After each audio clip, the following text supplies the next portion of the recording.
Good afternoon, everyone. My name is Matthew Rowe, and I'm the CEO of the Campaign for Wool in Canada and its parent organization, the Canadian Wool Council.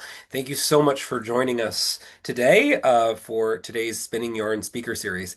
Now, those of you who are more attuned to our work may be thinking, oh, don't you have a conference tomorrow? This is unusual for you to have a speaker series right before you have a big event.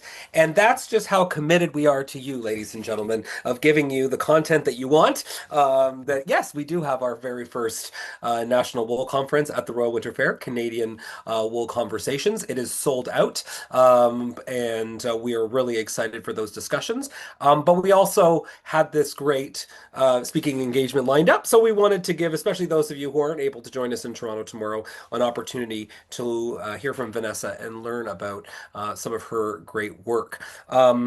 The Spinning Yarn Speaker Series was, of course, created at your request to give a deeper insight into the work of the Campaign for Wool in Canada and the amazing people who are transforming Canadian wool into many things and telling the stories of our landscapes and our fiber sheds.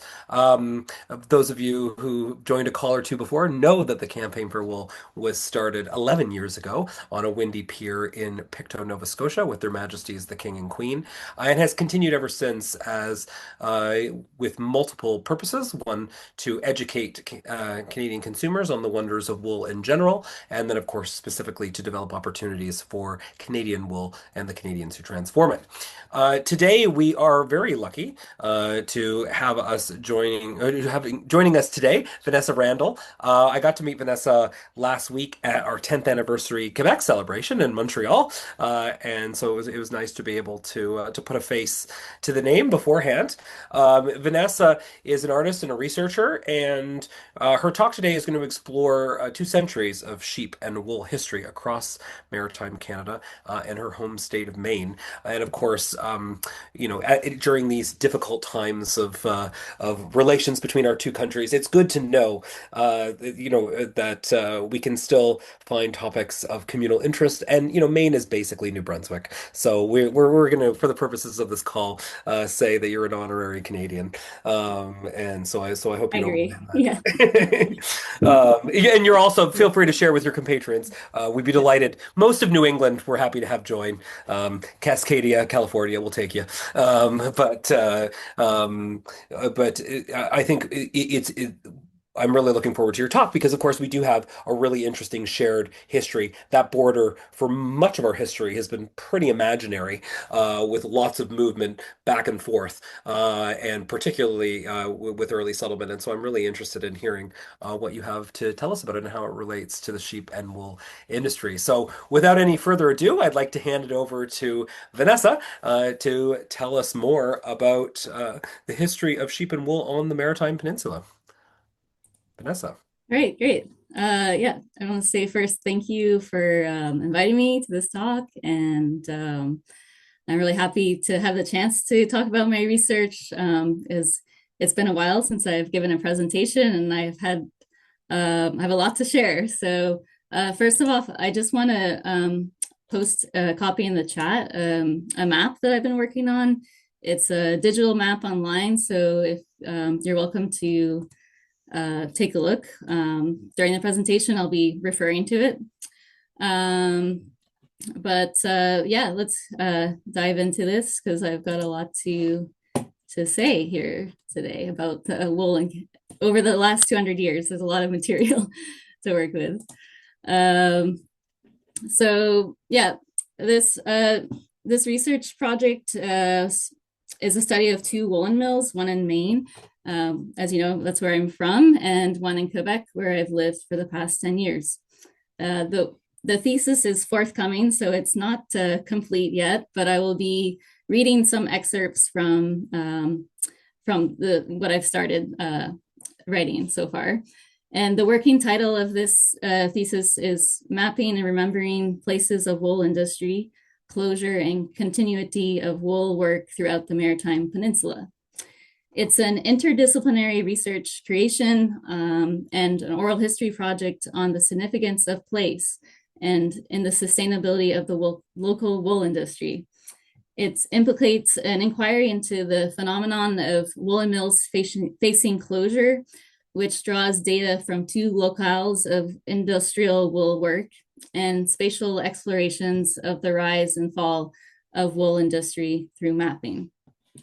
The Maritime Peninsula serves as a geographical indicator used by archaeologists and historians, and is a region that the historian Thomas Peace describes as a world bound by the St. Lawrence River, the Gulf of Maine, and the Atlantic Ocean, stitched together by relatively interconnected waterways of the St. John, Penobscot, Kennebec, Chaudière, St. Francois rivers. The region encompasses two woolen mills in places that I've called home, and this attachment to place orients me in this region and aids me in continuing the research. And deepening our understanding of place as manifesting not only in space, but also in time, we can see that place is not just a locality giving rise to whatever is happening in the present, but also as an event itself, which is like an event itself, which is happening in present, but also whereby a series of cultural, natural, and historical happenings preside. And as the American philosopher Edward Casey says of place, things happen in it, but it also happens too. So some of you might be wondering why this 30-something-year-old artist is interested in the history of woolen mills. Back in 2018, I was working in a spinning mill in the Eastern Townships or Estrie, Quebec. And I found out that this mill used to be a woolen mill. And so I went into local archives and did some research about woolen mills because I was curious, what happened, like why did it close and become this industrial threads spinning mill that I was working at. And I found the work of the late historian John Pierre Kessman, who wrote 2 volumes on the early artisanal industry of this region. So I copied a map of that was in this book, and it has kind of a roughly like the locations of these really old fulling mills and carding mills from the 1800s. And so I kind of thought, well, I'm living here. Why not just take a little road trip and see if I can find some ruins of these mills. So this picture here on the right is a mill, a ruin of one of the mills called Smith Mills. And I found this by basically just using Google Earth or Google Maps with very little data. And I, found a river and a road and what looked like could have been a dam. So I was like, kind of piecing it together that way. But I happened to, when I was in the area, I ran across an old timer who was sitting on his porch, and I asked him, was this, did this used to be a woolen mill, or do you know the history of this dam? And so indeed, he said that, yeah, that was Smith's Mills. So I took this picture, and then this was kind of, for me, represents the genesis of the research. Like I thought then, like, wow, this could be a really interesting project. So next slide. I'm using Lydia today to help navigate my presentation because so yeah. Anyway, so the next slide is just basically a little short like timeline of how I became interested in wool. I was an avid knitter, and the next logical step for me was to learn how to spin and then get my own fiber animal. But my parents weren't too keen on having a flock of sheep or Angora goats in their front yard, so we settled on a rabbit. I studied fine arts in New Brunswick and fell in love with the Maritimes of Canada. But for some unforeseeable reasons, I ended up moving to Quebec after finishing school. I immigrated there. I knew very little French, so I found some manual work that I could do with the French I had at the time. I had to learn quickly in this setting, but the manual labor kind of helped me adapt to my French-speaking environment. Um, in 2020, I was out of work and decided I wanted to revive my dream of having sheep and go live on a farm and see what it was like to live with sheep. I lucked out to find a farm in Sterling, Ontario, with about 200 sheep that who needed a shearing. And apart from helping out with the farm chores, I got to help herd the sheep and lead them into pasture, which was a great joy for me. And I signed up for a shearing course to kind of learn that side of taking the wool off. And I also there I met and heard these wonderful stories from farmers in the region. I returned with ample amounts of wool from Ontario, and I learned that the wool which was wool that was destined for the compost pile, as the paying for the gas to travel to Carleton Place, which is the wool depot in Ontario. They weren't paying enough for the wool to make it worth the trip and gas and the time lost the time on the farm. So I also was lucky to receive some spinning supplies from Larry and Judy at this farm in Ontario and restart my spinning journey, and while returning to the mill to work. However, at this time I joined a local fiber art course and met a group at the University of Bishops, and before I knew it, I was teaching people how to card and spin wool. I continued this work in Growing Arc in Montreal, and the photo on the top right is of the spinning wheel that was gifted from the farm and have continued to use in the workshops today. Next slide. So here is the digital map that I've created, which kind of like quantifies the amount of the wool industry that was lost in the region. I've mapped the kind of the past and also the present. And you might ask why map woolen mills in the past? And I think this map shows it shows like an effect of what was lost to the history, but also you can start to see patterns of how that emerged from the map, such as like this belt of woolen mills that comes down from the southern Maine to central Maine, and then also along the coast, and also in Quebec, the fulling and the carding mills that I was talking about earlier started in the border of Vermont and kind of traveled up to La Beauce region, which is where the Lemieux spinning mill exists today. They do spin wool, some local wool, as many of you know in Canada about this mill. So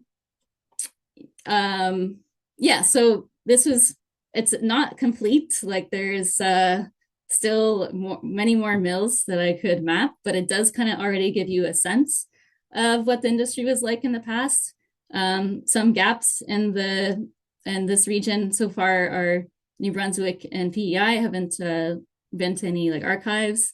But in Nova Scotia, I was lucky enough to go for a research trip there and saw some in the archives. So I pieced together some in that region, but mainly my research has focused on Maine and Quebec. So you're welcome to look at the map. I wish I could show it with you, share it with you today, but perhaps another time.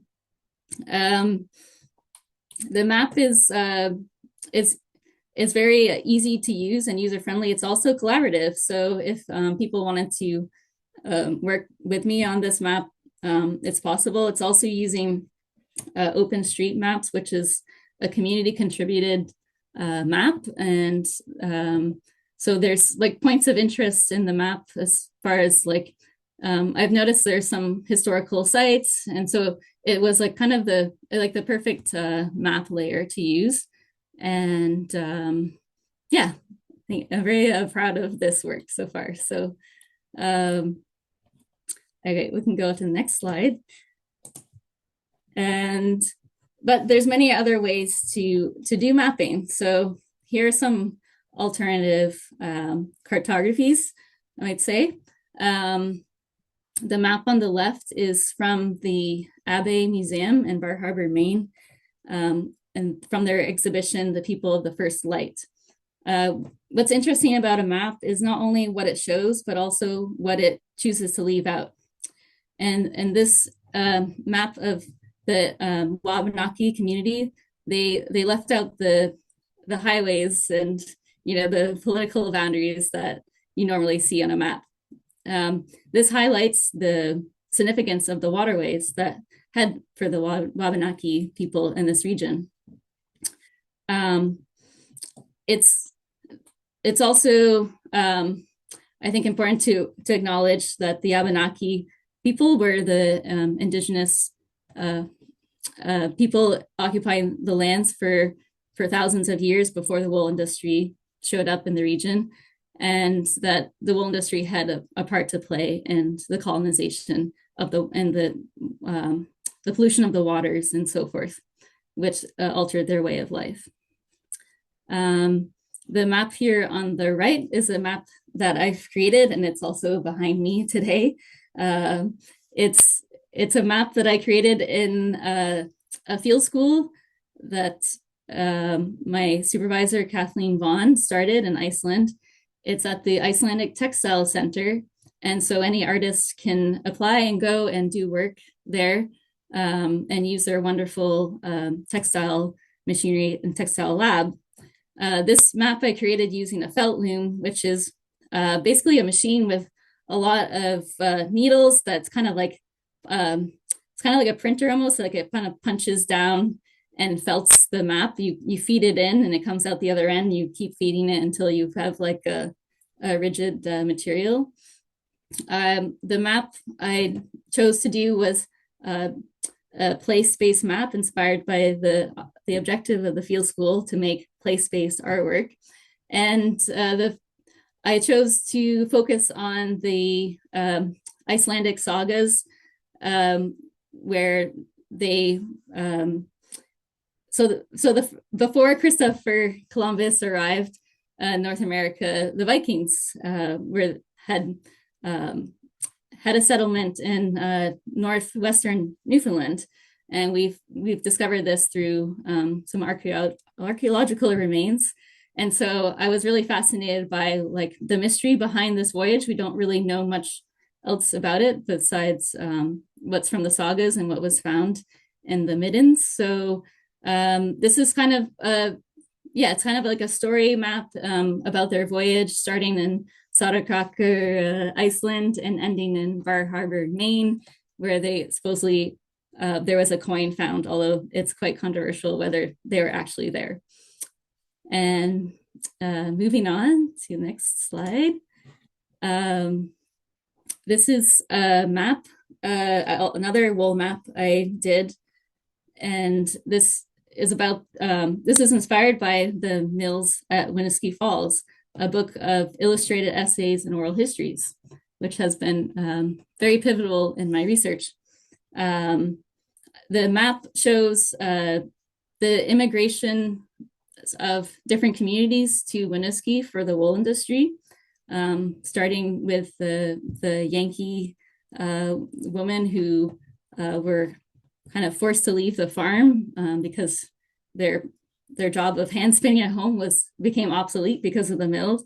And then after that, it was the Irish and then the French Canadians, as Matthew alluded to earlier. There was basically no borders so between the US and Canada then. So thousands of French Canadians came to work in the mills at Winooski in the period of the mid-1800s. And we'll move on to the next slide. The 200 plus years of wool industry. This is what the topic of the presentation is. So, but I'll go just briefly survey this through this. So I already talked about the Vikings arriving in North America. I imagine they brought sheep with them because they had their spinning tools, but they evidently didn't leave their sheep behind. So, as the first record of the sheep arriving in Canada is in 1604 on the ship of De Monts in Port Mouton, now Nova Scotia. And then the first water-powered woolen mill or carding mill and was established in Gray, Maine in 1791 to 92. Samuel Mayhall, who was from England, figured out how to build a carding machine based on what he saw while he was there. And the British this time were very protectionist of their wool industry. So they even threatened his life several times for attempting to start a wool industry in the colonies.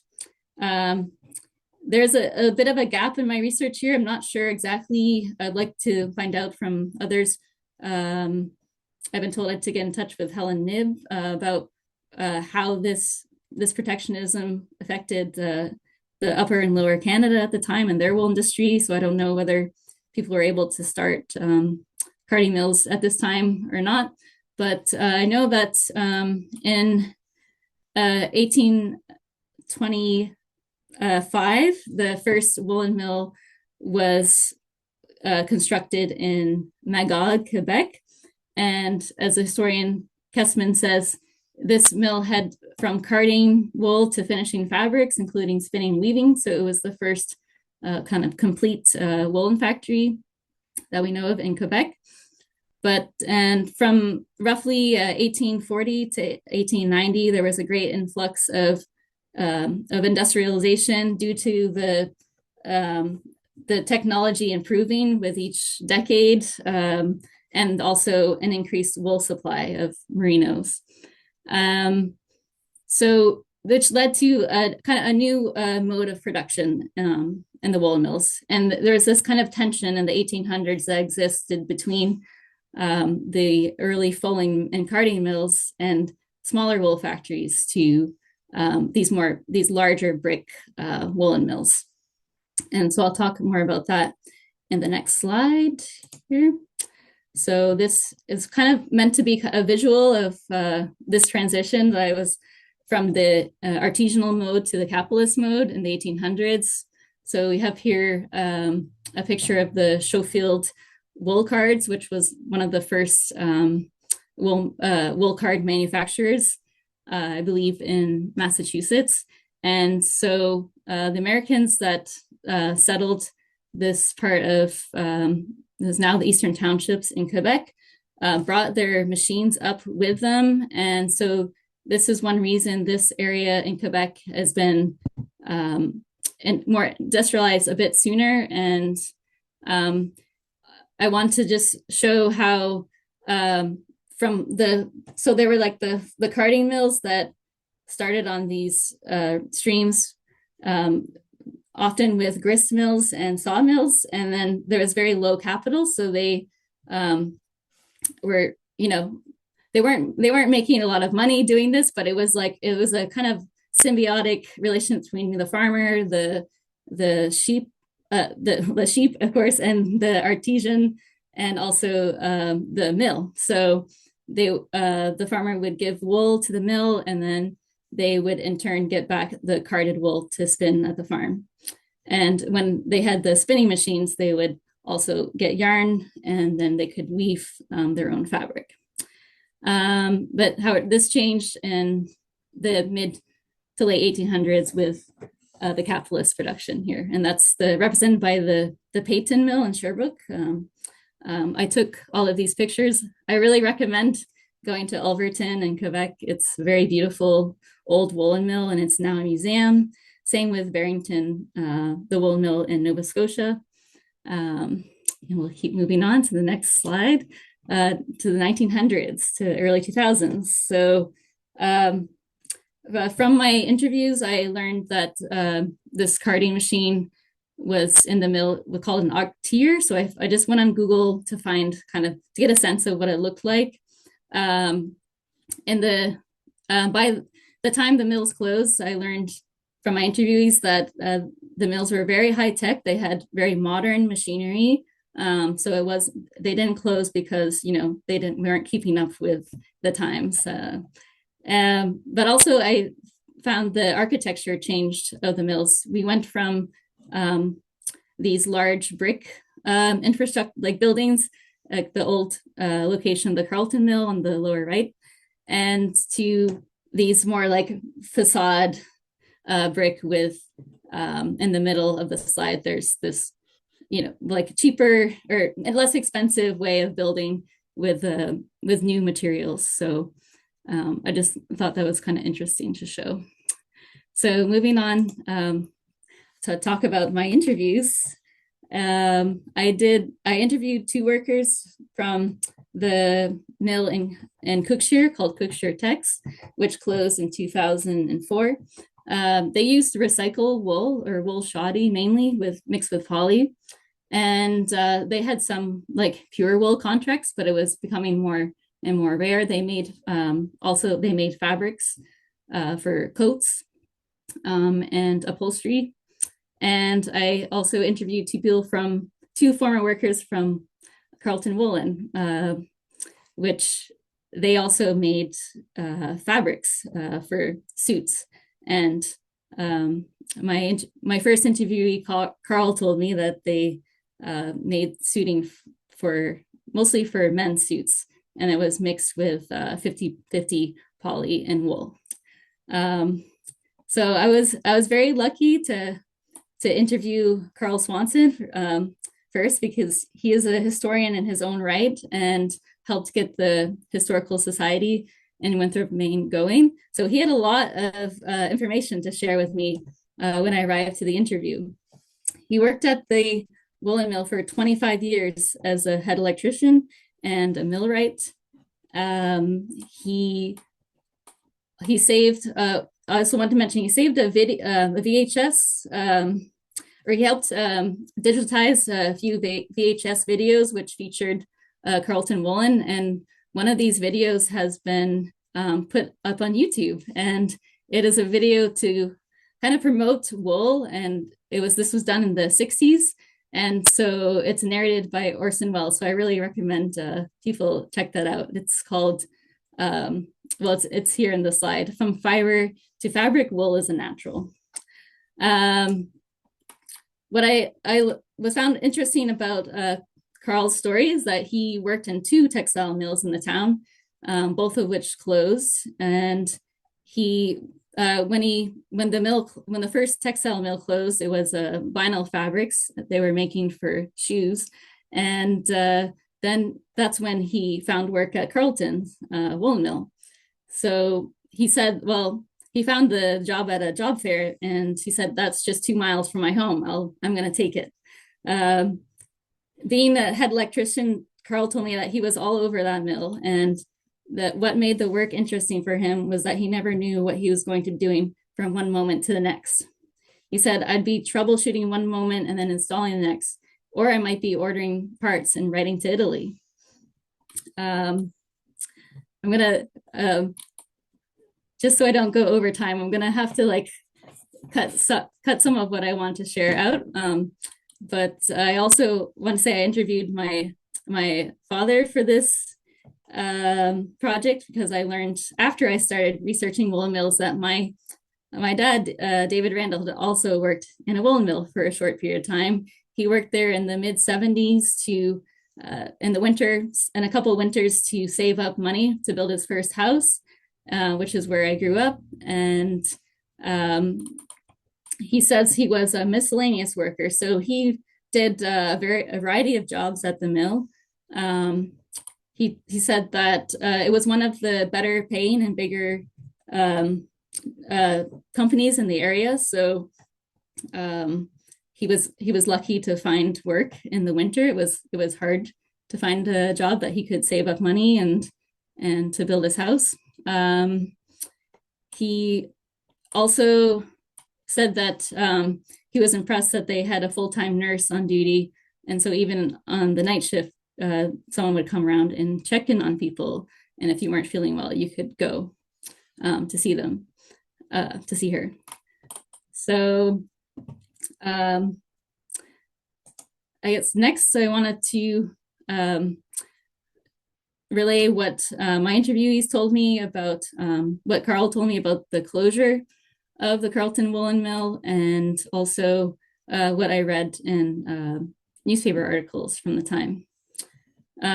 So as far as what happened at Carleton, it it looks like they lost a lot of their customers in the late 90s and to the early 2000s, but also they were acquired by a holding company in the UK before its closure. And uh, he said the woolen mill was probably getting too large for what it could uh, to take on. So, and it was at the time probably the second largest woolen mill in the US. He also mentioned just the inefficiency of the global economy at the time. They were making fabrics and they were shipping them right over to Bangladesh to be sewn and then as into clothes and then to be sold back to the US. Foreign competition was also a factor at that time. And I did some research on this to understand what was going on, particularly in this period of the 1990s, 1995 to the early 2000s, because both of these mills closed in this time period. And I found out that there was this multi-fiber agreement in 1974 that put quotas on textiles, textile imports into the US, Canada, and Europe, and in turn limited how many exports they could export to industrializing nations. So this was a way to kind of to find a solution to competition on the global market. However, this was phased out in 1994 with the ATC, the Agreement of Textiles and Clothing. And so this agreement would be a transition period for 10 years from 1994 to 2005, where these quotas would be gradually lifted. And in one of the articles I read on the closure of the mill in Quebec, the president, Richard Duval, alludes to this in saying that the abolition of tariff barriers, which would come into effect on December 31st, 2004, which would allow all member countries of the World Trade Organization to export their products to North America without any quotas, would further increase the pressure on the company. So he cites this as one of the reasons that the mill closed. And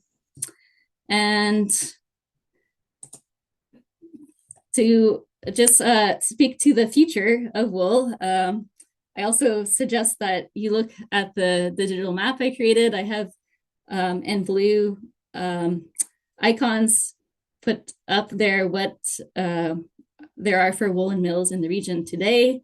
It is looking very bright in terms of many women in particular are taking the helm of starting these mini mills sometimes directly right on their farm. And also I was inspired at the beginning of this research with the work of Rebecca Burgess. So I'll quote my paper. I orient the purpose of this research towards gaining insights into what needs to be considered to create better conditions for future textile work in the context of bioregions and place-based textile systems. A relatively recent and successful vision of this idea has been articulated by a California writer and ecologist, Rebecca Burgess, in her book, Fibershed, growing a movement of farmers, fashion activists, and makers for a new textile economy. Burgess describes a fibershed as a place-based textile sovereignty, which aims to include rather than to exclude all the people, plants, animals, and cultural practices that compose and define a specific geography. Burgess contextualizes the need for such a movement in both the social and environmental problems of the current system of modern industrial textile manufacturing, where there is little to no social mobility offered for workers in the industry, as well as complicity with child labor globally and a highly profitable driven model of manufacturing that has culminated in a 60% rise in clothing consumption since the year 2000. Producing this phenomenon that we know as fast fashion. Compounding the social issues are environmental ones, with the rise of synthetic clothing in the last half of the 20th century. At the time of her analysis, the industry itself consumed about almost 350 million barrels of oil in 1 year, as well as emitting carbon dioxide into the atmosphere. Meanwhile, we're still learning about the pervasive effects on our biological systems of the leakage of microplastics from synthetic clothing into water systems from regular washing, machine washing, which there's evidence of microplastics as far dispersed as the bottom of the Indian Ocean and into North American farmlands. Burgess turns our attention to the variety of bio-based fibers in which wool would fall and tells a story of a resurgence in these fibers. And so that kind of wraps up my presentation. I really want to leave time for questions. I know there's some people in the call today who invited. A shout out to Carl, who was one of my interviewees for this project. And also, I believe my father and my parents are on the line. So yeah, I would like to, I kind of ended it a little bit on a, not a sad note, but like, you know, there are problems, and wool is one way that I think we can see a better future and solve some of these problems within the textile industry. So I'll leave it at that. Awesome. Thank you so much, Vanessa, for such a wonderful and incredibly deeply researched talk. That was amazing. I'll moderate the question section here. So if anyone has a question, feel free to pop it in the chat. Or if you want to ask the question directly, raise your hand and you can go ahead.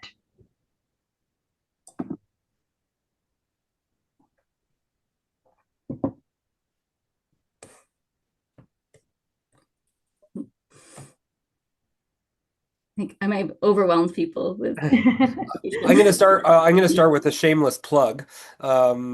In terms of obviously history of one of the mills in the region. For those of you who haven't seen it, just popped it in the chat. One of our Fabric of Canada films for this year profiles the Briggs and Little woolen mill in New Brunswick, and I know Leah's on the call. So it's a good 6-minute journey through one family story of running a woolen mill against the odds that you sort of went through, Vanessa, over the course of 160 plus years. So if you haven't checked that out already, please do. It's a really really heartwarming film, and I think it captures the spirit of some of these operations that you've been chronicling, Vanessa. Yeah, absolutely. I think I might have a question to start off. The scope of your research seems so wide and I don't know, maybe so uncovered in a lot of parts. So I was wondering what has been maybe the most surprising finding in your research so far? Yeah, I get this question quite a bit, and I think there's just so much I've learned that I didn't know from the very beginning of starting this. Like I had no clue, like kind of like how many mills there used to be, and the places that I grew up. And so one of the reasons why I wanted to do the project was to, and yeah, inform people who are my age who were grew up in the 90s or 2000s, just as like a lot of these mills were closing. And I was surprised, at least at the Carleton Woolen Mill, to find out that they had like a design lab in the mill, and all these they're making clothing, fabric for clothing, I mean.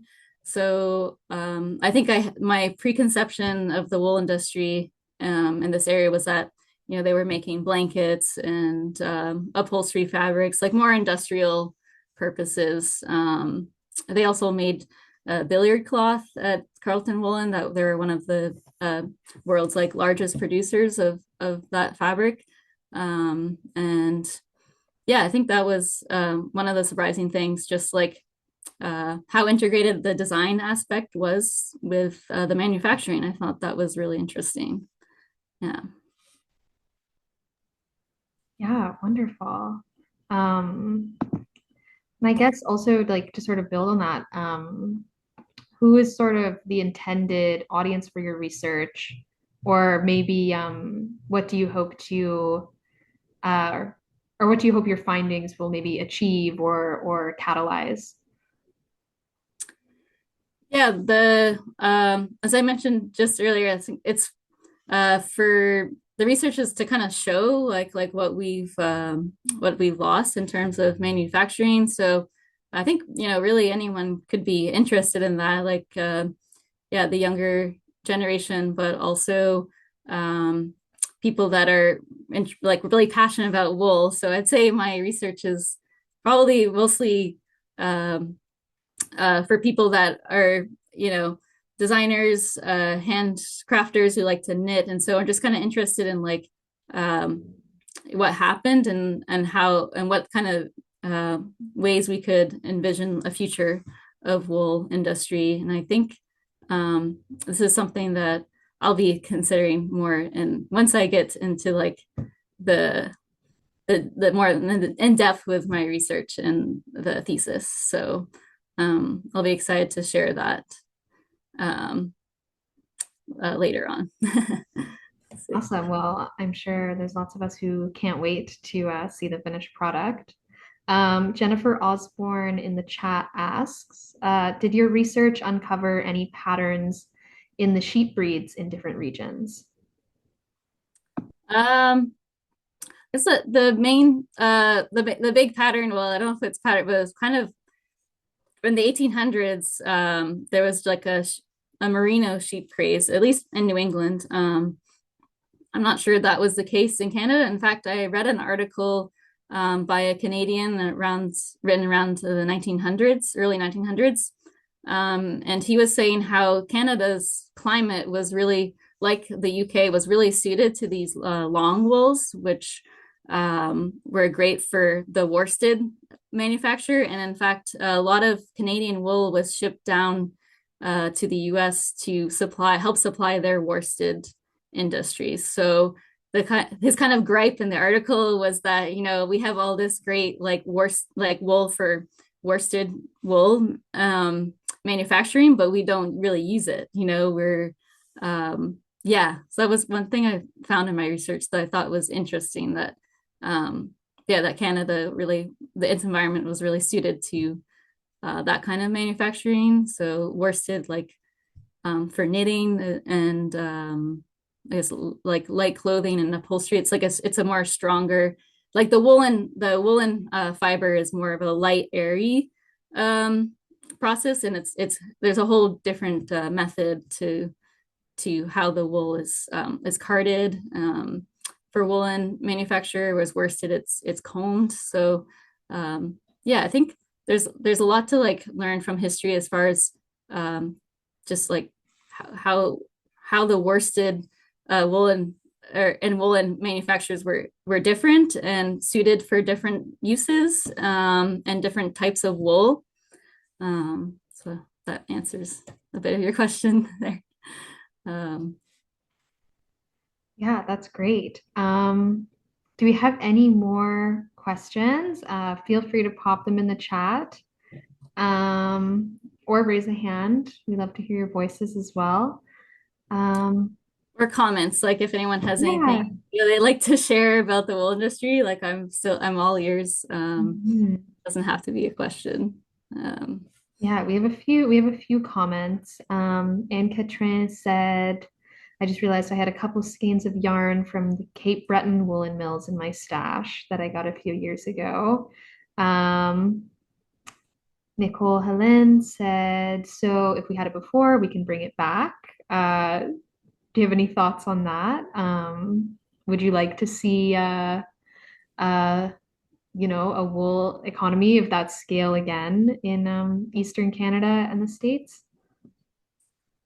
yeah, I thought quite a bit about this. I think going forward for the future, I think one thing we need to consider, like this is coming, for someone who's an artist and likes to do hand spitting. So I think we need to really consider how we're going to protect like our intangible heritage as far as our handmade practices and this more like artisanal way of production, because I think people are still interested in, having things that are handmade. And so I think we could think about like the mini mills as like facilitating that side of the wool sector. And the industrial side, maybe we don't like, I don't think we need as many industrial mills, honestly, as we had in the past. Like, although by the time they closed, they had figured out a lot of like the environmental issues that were plaguing mills for the last 200 years.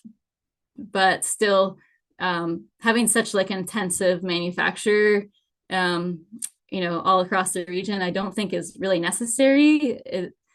Just like when you do like more something in one area, there's still going to be like some effects, like some pollution, so I don't think we need as many mills as we had. And I think we need more of a mix of like small to medium sized mills.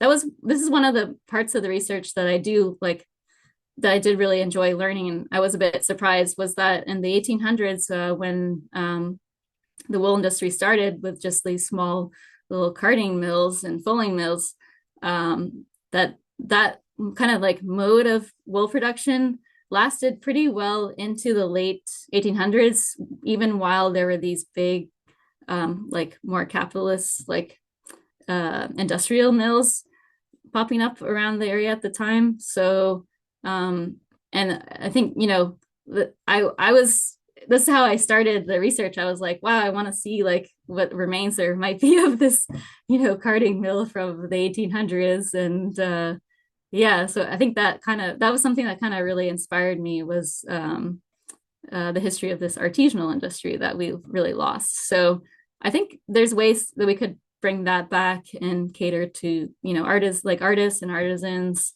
and then also have kind of like our bigger mills to do more industrial things for, yeah, for more practical uses, I guess.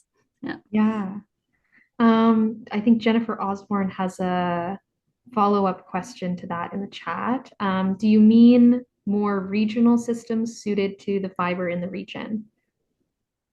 Yeah, that would be great. I think that's what I've learned from visiting different. Well, I went and did an internship at a mini mill, taproot fiber, and so I learned a little bit about like hands-on about the different types of fiber and wool processing. So some fibers are like easier than others to run through the machine. So you kind of really have to have this like knowledge of the fiber to understand like what kind of results you might get.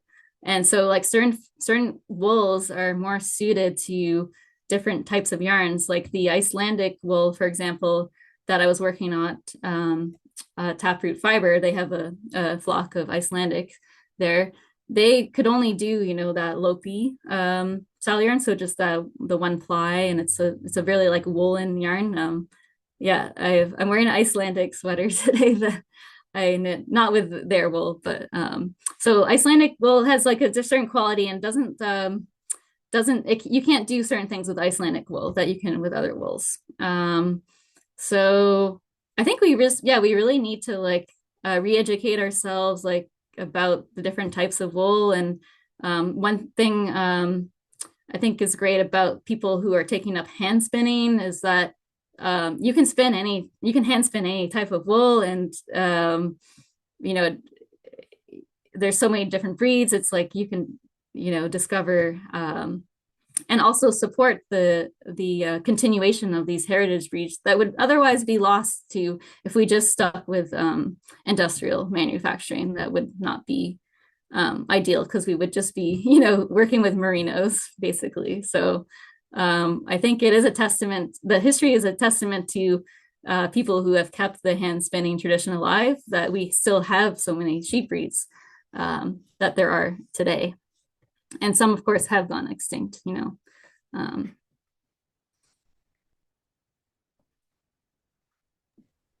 Yes, of course. And we have a few more questions here in the chat, and we'll try to squeeze them all in before 1 o'clock.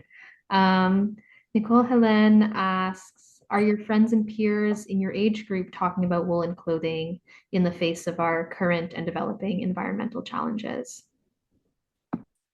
Yeah, it's been interesting since I've started this research, and I pretty much talk about my research all the time with people that my age that I run into, and it's interesting to see the range of like what people know about textiles, like because a lot of our manufacturing has gone overseas. Many people don't even know really what a loom, like the difference between what a loom is and what a a spinning machine, and even these like very basic kind of vocabulary of the textile industry. So, but many people as well are really concerned about fast fashion. So that's been like one, like definitely like solid, like, entry point into, revaluing wool and wearing natural fibers and more slow fashion, quote unquote, process. So yeah, definitely people my age are I would say interested in that, like buying less and buying better quality and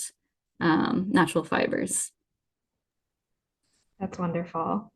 Carl Swanson asks, has polyester and fleece fabric become as popular in Canada as it has in the US? Oh, yes, definitely. Like Canada, it's even colder than it is in Maine. I mean, northern Maine, is basically, part of Canada. So, but yeah, people here to get through the winter, people often, wear polyester coats. And I guess one of the gripes we have as like wool people is that they call fleece, which is polyester fleece, which it's a wool word. Like you can't take that word to mean polyester. They shouldn't, I don't think. But yeah, it's synthetics are very pervasive here as well. And then we have Mel who asks, do you see a way for commercial milling to be environmentally responsible? Yes, definitely. That's certainly one of the things I learned from my interviews. My interview with Carl, he told me all about how the dye water was filtrated. There was uh, many like lagoons where they would filter out the dye so that by the time the water went to the town, to the sewage, it was clear, it was treated.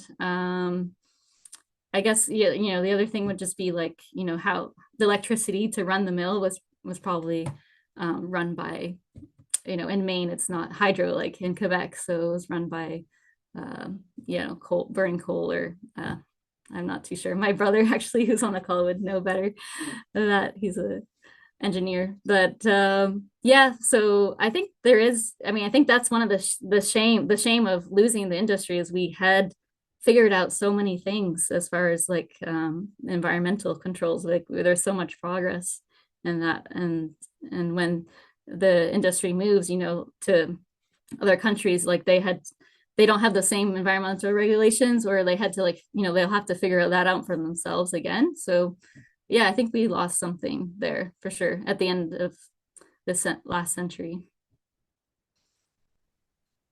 Yeah, absolutely. Yeah, and then just another comment from Nicole Helene Vallée. Yes, the language needs to be better regulated for the labeling of synthetics, especially stealing words from the natural fiber industries. So, yeah, I think referring back to the polyester fleece. Hmm. Yeah, yeah, Yeah. 100%. Yeah. So we have a few minutes left. I'm not sure, Matthew, if you wanted to say a few closing words, and then we'll wrap up. Yeah, sounds good. Thanks so much, Charlotte, and thanks again, Vanessa, for sharing your fascinating work. I think it's been a really interesting conversation, and I think it's easy to forget sort of how much wool built this country, and we're looking at the challenges that we face now as an industry, and it can seem almost like that we're starting from scratch. But then when you look back at this research and you see that again, not only was it an industry in the landscape, but it was a very significant one.